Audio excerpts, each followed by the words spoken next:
राम राम विद्यार्थी मित्रांनो, नेहमी परीक्षेला संधीवरती प्रश्न असतो, पण आपल्याला मराठी विशेष संधी माहिती असणं गरजेचं आहे. काय आहे मराठी संधी? एक आहे पूर्वरूप आणि दुसरी आहे पररूप.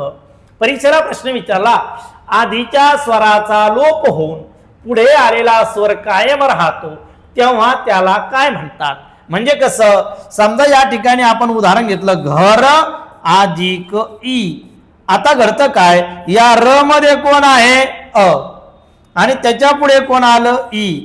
हे रूप जे आहे अ, याला म्हणायचं पूर्व रूप, आणि हे जे रूप आहे हे कोणतं आहे? पररूप.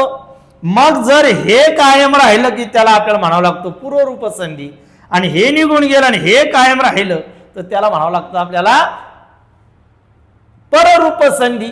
मग आता इथं डोक्यात घ्यायचं आपल्याला, घर अधिक ई बरोबर घरी, म्हणजे ई कायम राहिलं आणि अ निघून गेलंय, आणि म्हणून आपलं उत्तर काय आहे?